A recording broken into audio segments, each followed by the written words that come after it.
Hello lovely butterfly, welcome back to my channel where it's all about connecting you with your creative enthusiasm. Today for you I will be testing these Chameleon alcohol markers, and of course I'll have a little comparison with the Copic ones.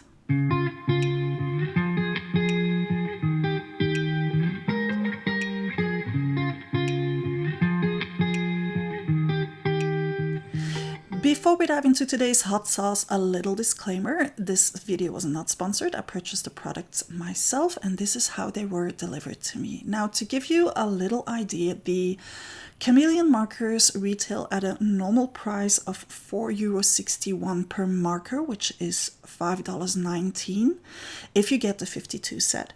And you can find them at a regular discount price of €3.30 per marker, which is $3.65. To compare that with Copic markers, the regular Copic markers retails at €6.80 per piece, which is $7.70.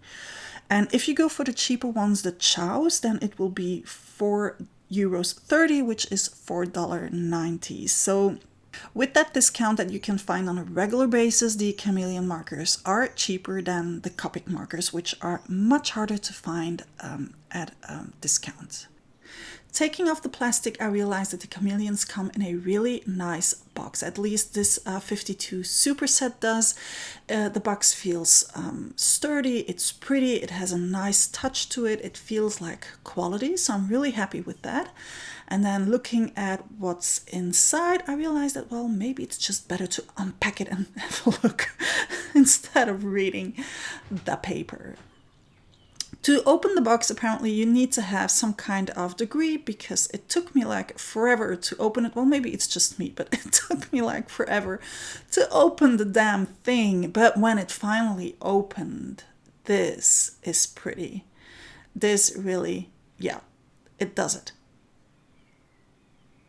It has some plastic around the markers to keep everything nicely in place. On the one hand, it makes me happy that it does look like quality. On the other hand, I'm like, do we really need all that plastic? Well, the box can be put up to grab your markers, or you can lay it open on that little lid that flips open. And then you have, of course, the explanations on how to use your markers.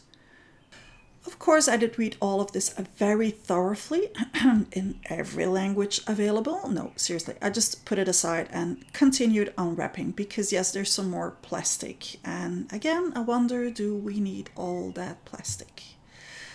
In the box come with the markers a couple of extra things. This is one of those extra things. This little box contains replacement nibs. And that is a good thing because it means that you can work with the same markers longer.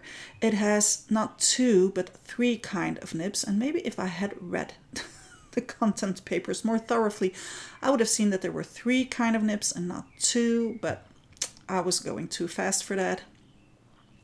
And then it also comes with the necessary tweezers to replace your nib. And those tweezers have a very fun opening, like so. Putting everything carefully away. I'm the kind of person who would lose these and then not find them when I need them. So I'm very happy that they can stay in the box. Then, of course, there's the markers, which look gigantic, but pretty. Of course, it's very handy that they have the color code on each end of the marker, but the best way to test them is to give them some action. In the left corner, the Chameleon markers. In the right corner, the Copic markers. And as you can see, there's a huge difference in size. The Chameleon markers, just like the Copic markers, comes with 2 kinds of nibs. There is the brush nib on one end and then the bullet nib on the other end. And if you compare the markers with just the 2 nibs ends, it's actually the same size as a Copic marker. So what I'm still holding in my hand is actually the fun part of the Chameleon marker. This contains the blending solution, which will allow to alter the color of the marker itself. Let's do a test, for crying out loud. It's more than 4 minutes into this video and there's still not a streak of color on the paper. I took out the warm gray, which is one of my favorite colors, and that rolling thing is not funny. It's not staying in place.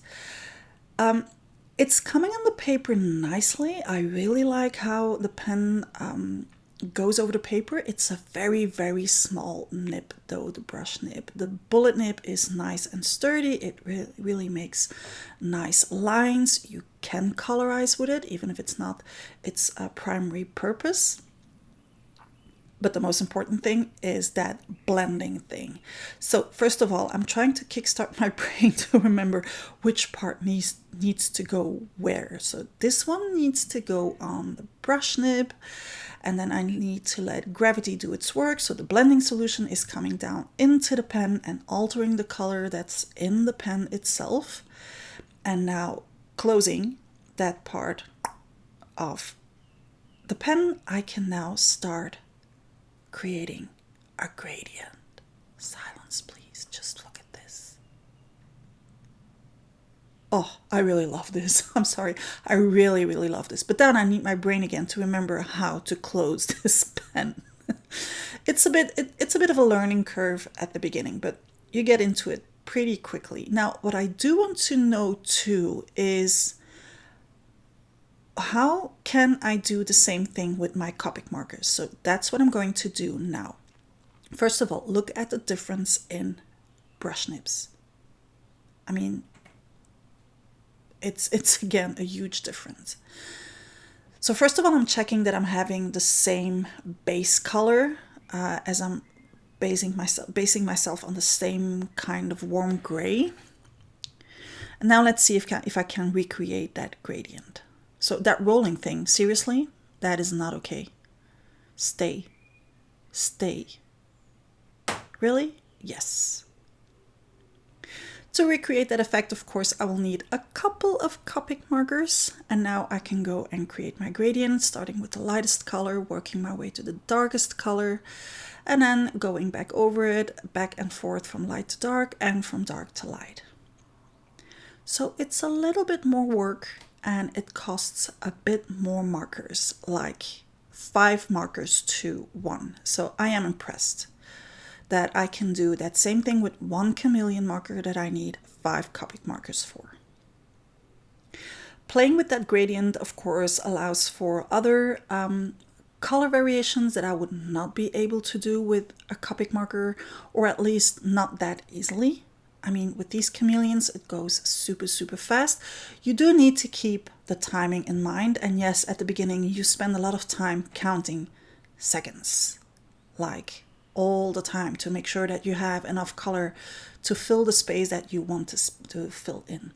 So I'm now trying to combine 2 gradients, a green one with a pink one, which normally is not a very easy combination. But in this case, not only does it work, it looks cool. So Chameleon also has these mixing chambers which contain a color instead of a blending solution. So instead of creating a gradient going from light to dark, you can create a gradient going from one color to another. At this point, I don't have any of those mixing chambers, but I'll come back to that at the end of the video. For now, I need to give these babies a real test drive. So this is one of the stamps from my Kevin and So stamp set. This is my little reading guy, which I'm stamping with Memento ink. You need an ink that can take alcohol markers, of course. And now I can colorize this one for real. The first part of the video I'm filming from above so that you can see how I have to mix my colors and stuff. And then in the second part, we're going closer.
This is a marker that I haven't mentioned yet. It's the colorless blender, and it's made to lift colors. So if, like me, you go outside the lines, well, it does help to erase whatever you want to erase, till a certain point, of course.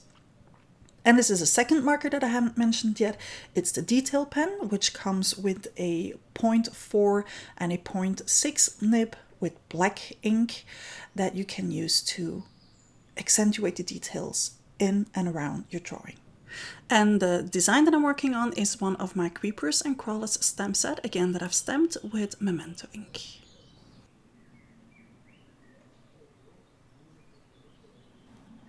I wanted to give my reading guys some more accents, so I'm going in with a fine Posca pen, a white one, to accentuate and highlight some little details here and there, and then going back in with the colors as well to give some shading here and there as well.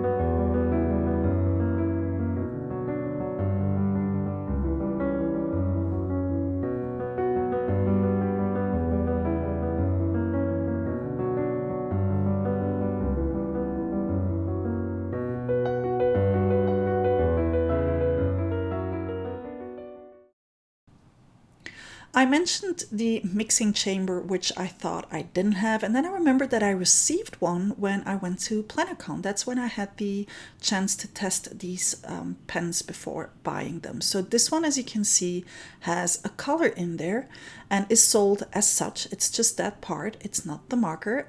And this is the blending chamber, which has a white nib.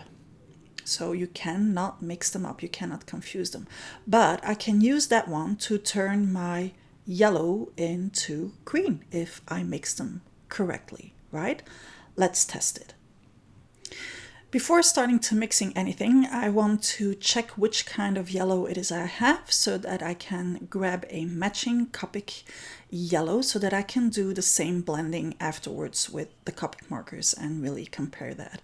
And while I was at it, I wanted to compare the kind of lines that I could make. And yes, the Copic markers allow for finer lines. Despite the bigger, chunkier nib, it has more control than the small, finer Chameleon nib. So I'm mixing the colors at this point. So I'm holding the blue mixing chamber on top of the yellow marker, and as you can see now my nib is colorized. So first it starts out blue because that was the color of my mixing chamber. Now I have the mix of the blue with the yellow, and now it goes into the yellow. And although I am impressed that one pen can do this, I am not impressed with the amount of streaks that I have. That's a lot of streaks of green in the yellow. So I'm mixing the colors again, trying to see if I go back over it, if I can soften those down. So I mixed it again. As you can see, the nib is blue again, and I'm just going back over in the same way, hoping that it will go better, but, and you know that but is never a good thing. Okay, still streaks, even if they soften down just a little because of the saturation of the paper. And as you can see, I still have blue in my pen nib, so it's a very hard thing to control. If you want to colorize a design like that, it's very hard to control how your colors are going to blend and at one point in a given surface if you have like a drawing to colorize. So again, I'm going back over it, trying to soften it even more down. But at this point, the paper is getting seriously saturated with the ink. And it does help a little bit, but I'm not impressed by this. I was very impressed with the light to dark, but not with this. However, I am going to try to recreate it with the Copic markers, and I say however because I'm not really a fan. If you know the kind of drawings that I like to colorize, I like those to be toned down with vintagey colors, distressed colors. So this is pretty bright. Maybe if I would do this with softer colors, but yeah, I only have one mixing chamber, so I will never know. Nonetheless, I'm still trying to make this work with Copic markers, and it's just as hard as it was with the Chameleon one. My paper is getting super saturated, and yeah, well, I have maybe a bit of a better blending, but still not a fan of this kind of colorizing. In the end, it took me two Chameleon markers, well, one marker and one mixing chamber to do this, and three, four, six Copic markers to recreate this effect with the Copic markers. So, well, no, not for me. This technique is not for me. But I think I already said that. Let's move on to something else. So I also wanted to compare, now that I've used that yellow for a moment, how the drawing lines was going. And yes, that rolling was still driving me crazy. So still more control with the Copic marker. I know that they say that the Chameleon nibs have to be broken in and then they don't look like super sharp and straight. So I took again a gray, which I've been using a lot lately, and it's very hard to draw a fine line. Yet it is a brush nib. So I want to be able to go from something very fine to something thicker. But I realized that when I start to colorize with my nib takes on a certain bend. So I'm comparing it with the Copic marker. And the Copic marker, even when I'm done and I lift it from the paper, the nib is still straight. But if I do the same thing with the Chameleon one, so I'm colorizing, and I don't know if you can see it, but it has a bend. The nib has a bend in a certain direction. So every time you lift your marker, your bend might be in a different way.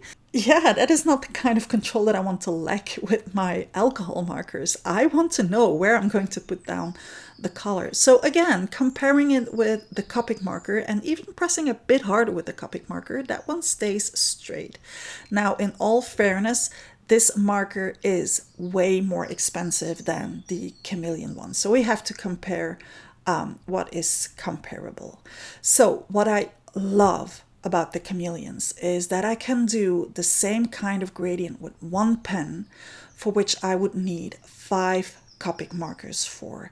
I absolutely love that. So when I got the Chameleon markers, I thought, well, if I don't like them, I'll sell them. But at this point, I think I'm just going to hold on to them because that part of what they can do, I really like. I will not be investing in any mixing chambers at this point.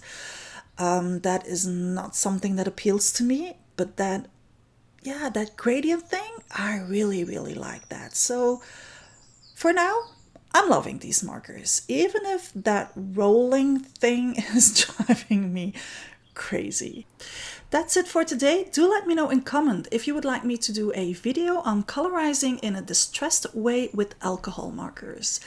Don't forget to hit the like button if you liked today's video. Don't forget to subscribe to my channel if you haven't already. Hit the little bell to receive notifications of new videos. Meanwhile, don't forget to put down a layer a day in your art journal. Butterfly kisses.